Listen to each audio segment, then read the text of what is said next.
Right. Okay, guys, are we ready?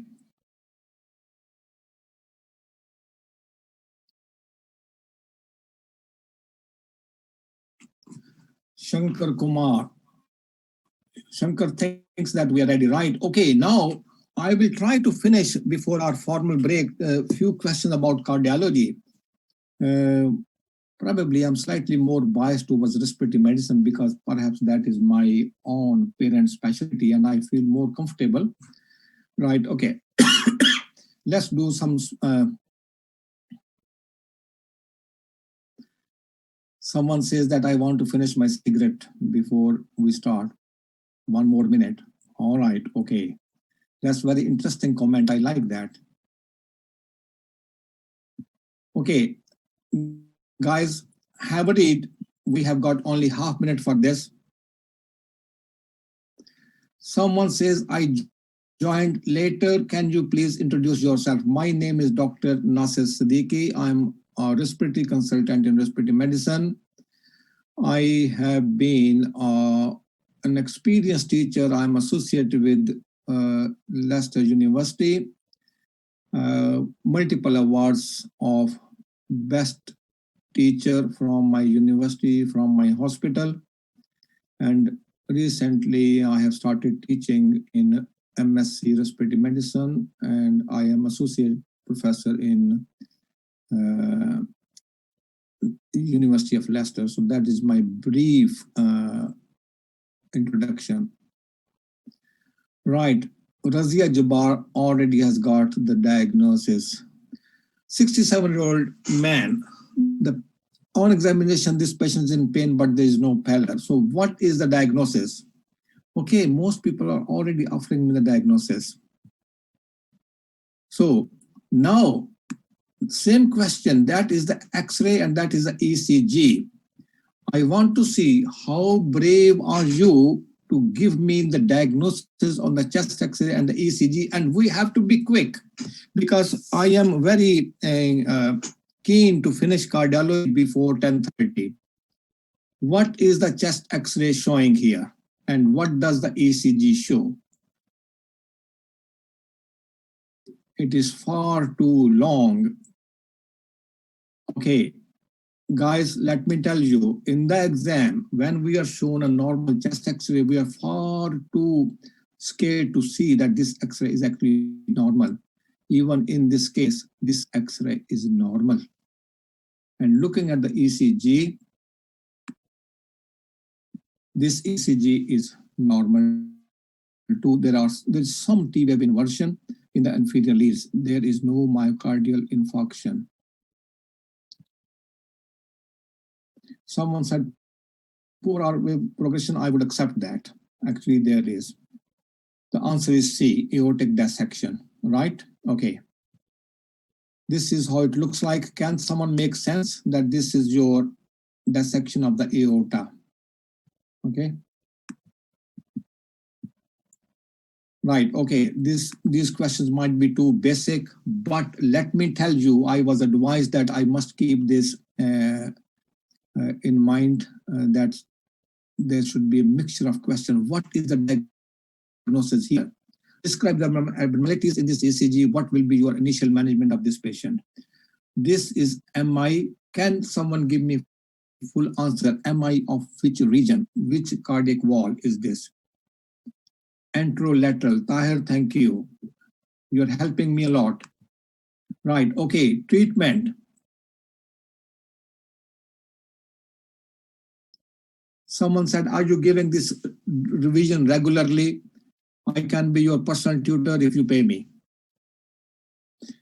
Sorry, that is only a joke. Right. Okay, guys, remember romance. Most of us might have been indulged in romance at some age. Remember romance if you want to remember the treatment of your myocardial infarction. It is for my younger colleagues, final year students. Learn what is romance. Razia, please tell me what is romance. Reassure the patient, oxygen, morphine, aspirin, nitrate, clopidogrel, antiemetics, and followed by PCI. Someone said, Huria says, explain how is this MI? Can someone explain how is this MI? There is ST elevation here in V2, V3, and V5. ST elevation, that is MI. Excellent. Most of you got it right, but Huria seems happy now. I'm very pleased people are interacting and taking interest. That is my reward. Thank you.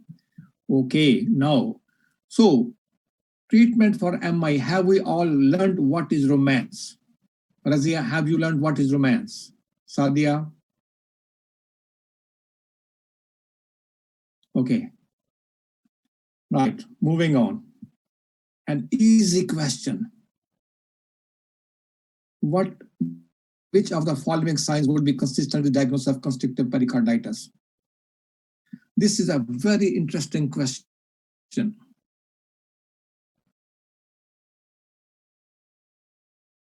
A 66-year-old man, what does this ECG show?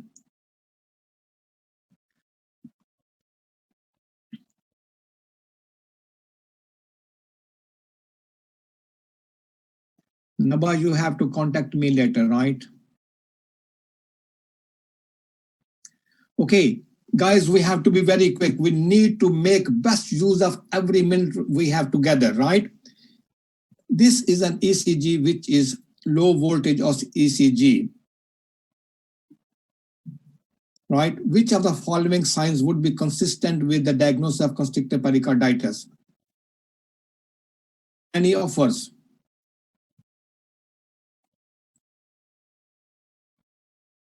Increased JVP on inspiration, correct. Third heart sound, no. Fourth heart sound, no. Crackles, no. Peripheral edema, yes, because this is right heart failure. What do you see on this chest X-ray? Can you see anything on this chest? What is the most obvious abnormality? Let's be quick. We need to save our time. You can see eclipse. Yes, Tahir, can you please tell me what is there in the heart? Nawal?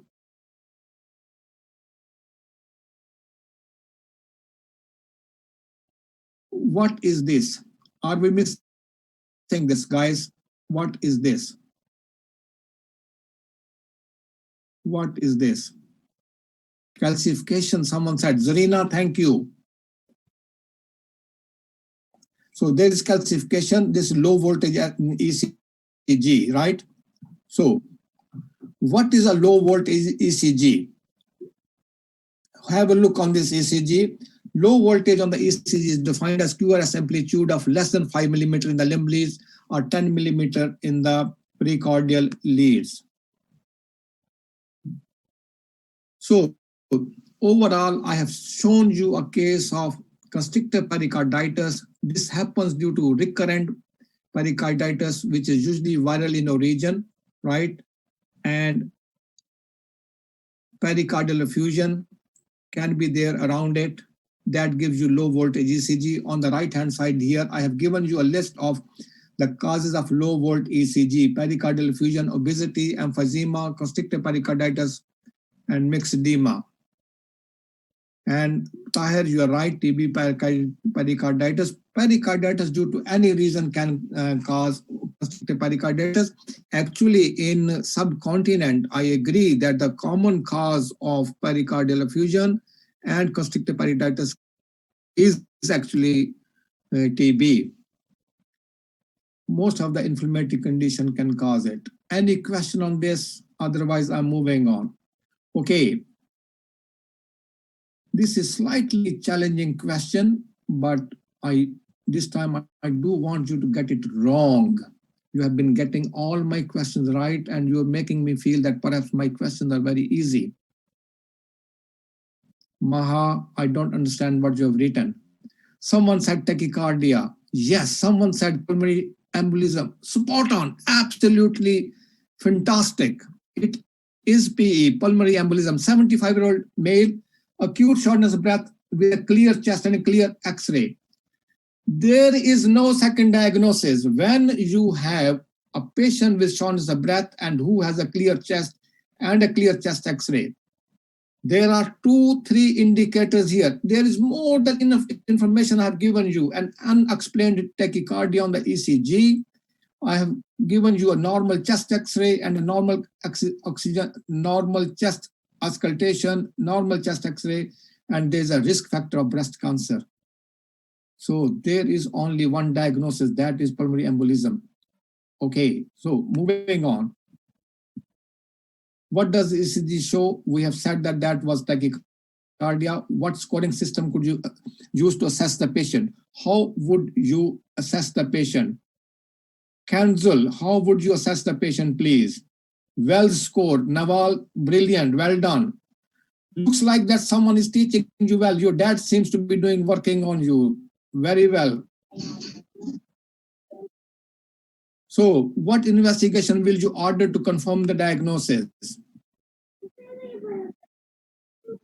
What investigation will you do? CTPA, exactly. How will you treat this patient? Quick answer.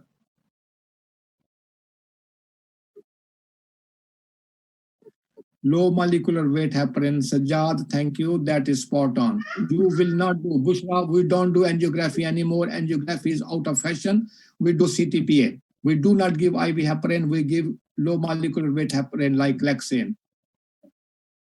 List 3 ECG changes you might see in such condition. Okay, I'm going to show you a couple of ECGs which you can see in pulmonary embolism. This is your first slide. Common ECG changes.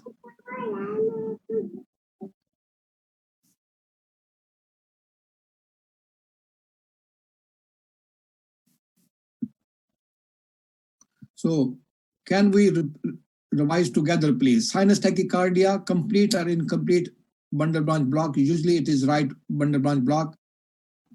Right ventricular strain pattern, right axis deviation, and right atrial enlargement. This is a commonly asked question, okay? So this is another ECG. In this ECG, I want you to have a look quickly.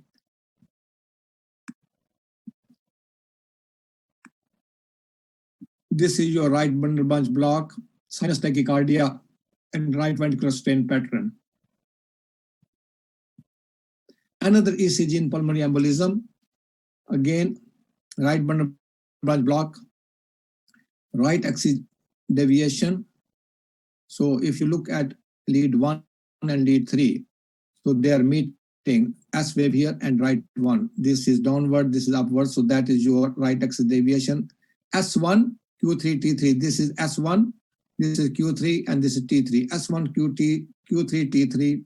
That is your common presentation in Messer PE. Okay, I hope that you are clear on this. This is your simplified well score. I don't think that we are going into details of this, but it gives you how to score a patient in pulmonary embolism. Any question on this, Zarina?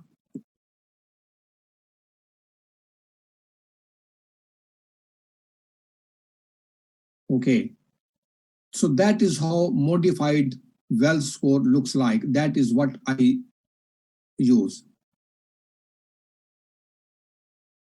Any questions on this? Zarina, you're saying no. What is that no for? Huria, what is that for? No question, that means. Okay.